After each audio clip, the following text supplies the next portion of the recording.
guys, alrighty, let's talk exercise because I've been getting a lot more questions from you guys about not only how do I personally exercise on a regular basis, but also a lot of you want to know what is, and I'm going to do this in air quotes, considered normal in terms of for a healthy person for exercise. So yeah, that's what we're going to talk about in today's episode of Done with Dieting. Hey guys, I'm Jessie Riemann, and I'm a certified eating disorder recovery coach, personal trainer, and manifestation coach. And on this channel, we talk about overcoming eating disorders and body dysmorphia and how to manifest your dream life using self-love techniques and by building more confidence. Basically, I'm going to help you fire that negative inner self-critic and help you unleash your inner confident badass girlfriend or boyfriend or whomever's watching this.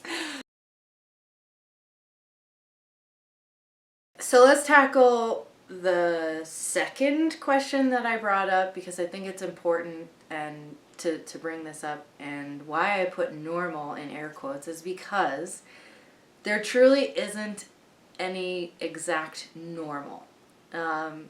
Exercise, just like food and eating, really does vary for every single person. So the way I exercise right now, not only could that change in the future, but it also is most likely different from a ton of other people who either exercise and have never had a history with restrictive dieting or eating disorders, or who have and now have a healthy relationship with exercise. So basically,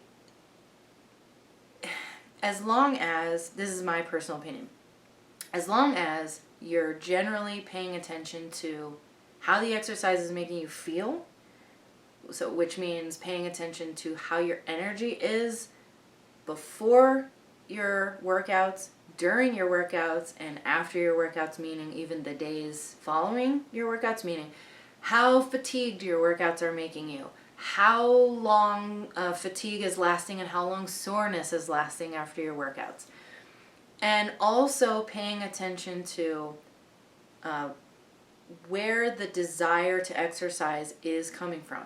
If it is coming from a place where you have just criticized your body, told yourself that you're too fat or whatever, and then you exercise with a goal of changing a body that you've just said is not good enough, then your relationship with exercise is not a healthy one in that moment, and it is not a good idea to exercise. What you want to do is challenge yourself to not work out that day and to work on getting back to a place of feeling self-loving and self-accepting and compassionate toward where your body is that day.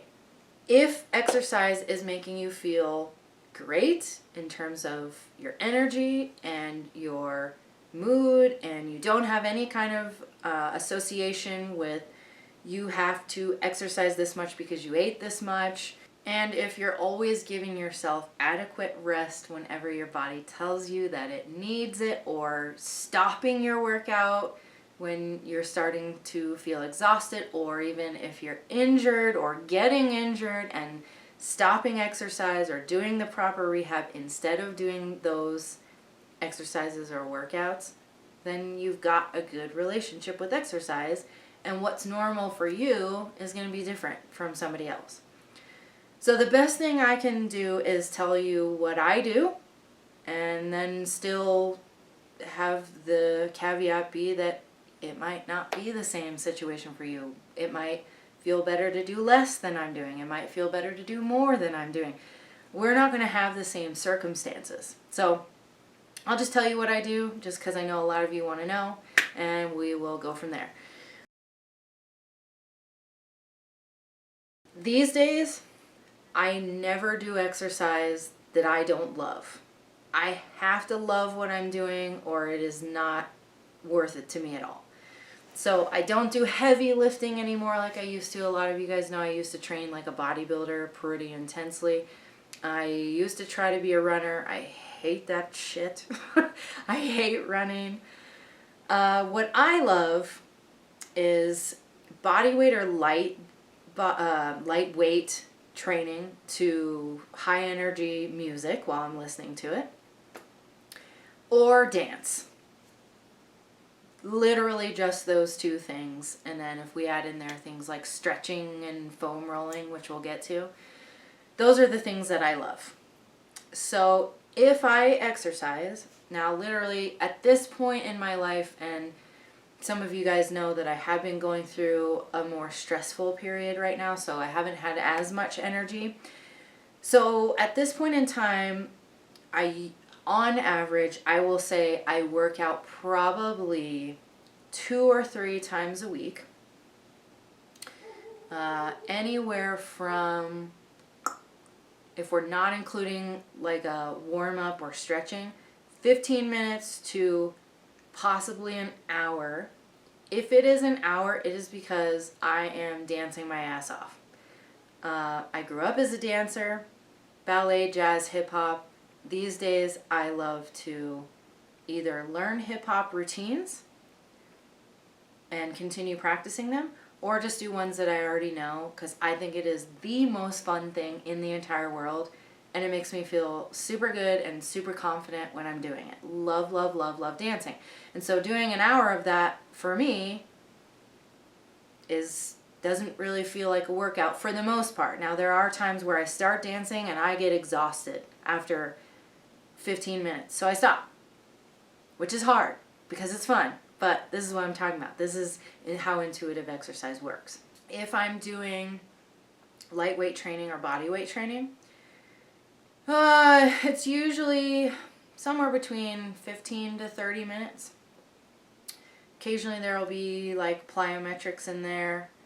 But these days I like that a lot better than heavy weight training, and I like to feel functional with my body. I like to feel limber and mobile, and I'm still working on some posture issues that have, as I've mentioned, I think in previous videos, that I've been struggling with more over the past year and a half since you know what, I'm not going to say the word, and I've had to be online and on the internet more than ever in my life, so working on those things. But yeah, it's more important to me to be mobile and to have functional fitness than it is for me to have big muscles like it was in the past. So yeah, so it's 2 or 3 days a week right now, somewhere between 15 minutes and an hour, depending on how my energy is that day, what I feel like doing, and how I feel during the workout. Because sometimes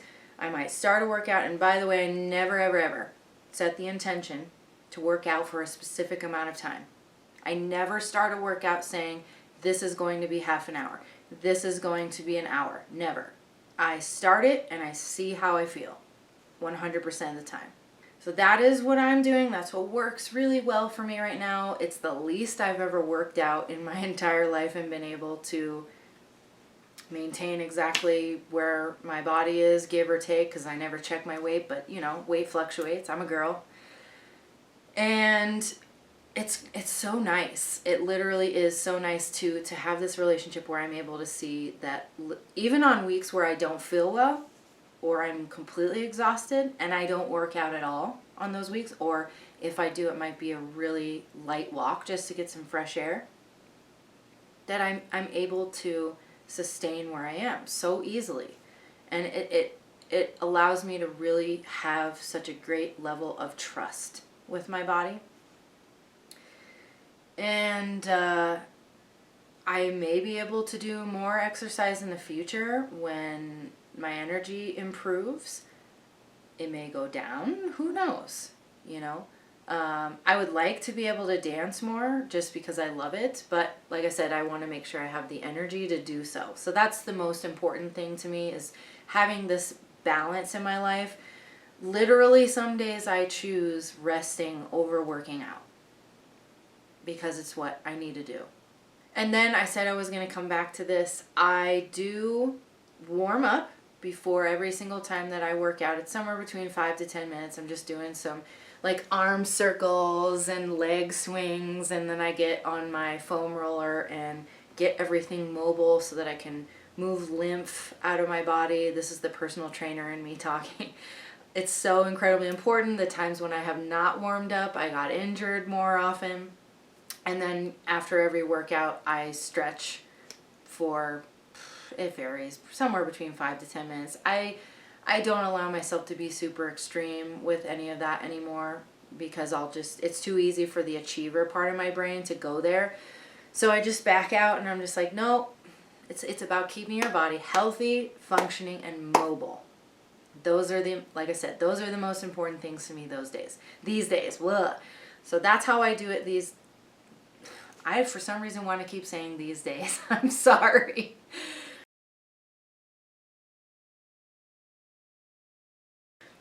If you are in the beginning stages of recovery, it has always and will always be my ultimate recommendation to you to temporarily remove all exercise, or at the very least, only allow yourself to do, somewhere between 5 to 15 minutes of light stretching, foam rolling, go for walks out in nature that are not like hiking, and see how your body feels. If you just want to keep blood and lymph flowing, it's okay to do those things. Absolutely okay to do those things. If anything, it does help, but take your challenging workouts all the way out. You got to give your body time to rest and recognize that you are feeding it, fueling it, and allowing it to heal from all the years or months of restrictive dieting and overexercise that you've done in the past. And you have to do that. So an analogy that, I don't know why this shoulder keeps getting stuck, sorry. An analogy that I love to use is if you have ever sprained or broken something, like let's say my wrist, okay? Let's say that I sprained my wrist. What's the first thing that's going to happen? It's going to swell, right? The swelling happens in order to protect my wrist from any repeat trauma. So if I were to accidentally bump my wrist on something, even though it's going to hurt, the swelling is there to first and foremost have kind of a little bit of a protective layer there to sort of blunt the trauma. The second reason the swelling happens is because water helps to flood nutrients to that area to heal it faster. If I continue doing things with this wrist while it's trying to heal, it's not going to heal. It's going to get worse. It's going to get even more swollen, and it's going to hurt more, and it's going to take that much longer to heal. So look at your entire body that way when you're in recovery, is if you're trying to exercise while your body's trying to heal, it's going to swell more. So more than likely, I've seen this tons of times, it happened with me, you're going to gain more weight in the form of swelling. You might have even more joint pain, more fatigue, because your body, I'm telling you, will find a way. It will shut you down if you don't shut down. So it will force you to shut down. You'll get injured. You'll get even more fatigued. You'll get sick, something like that, if you don't listen to your body. So look at it that way. Your body's got to take that time to heal itself. And then as the swelling goes down and you're feeling better and you have more energy, you'll be able to gradually return to exercise. And when you're adding exercise back in, do it super gradually. I have talked about this before in another video about exercise, but just make sure you're just real gradually adding it back in, and only do things that you actually enjoy doing. What is the point of life if your exercise sucks and you dread it? It's only going to create more stress in your body. And let me tell you, your body knows when you're doing something that you don't want to do. One of the number one causes of chronic fatigue from an emotional standpoint is chronically doing stuff you don't want to do. So if you don't want that to happen, then as you add exercise back in, make sure that it's stuff that you enjoy doing. Okay? All right. My voice is starting to go from filming a couple videos, so I hope that was really helpful to you guys. I hope it answered your questions. If you do have more questions about exercise, leave them in the comments below, and I will do my absolute best to get back to them as soon as I can. If you liked this video and would like to see more videos like this one, be sure to subscribe and click the bell so you never miss an update on future videos. And if you really did find this video enjoyable, please feel free to give it a thumbs up. It really and truly does help us to reach more people who also wish to learn how to have more self-confidence, how to love themselves more, and how to be done with dieting. Bye, guys.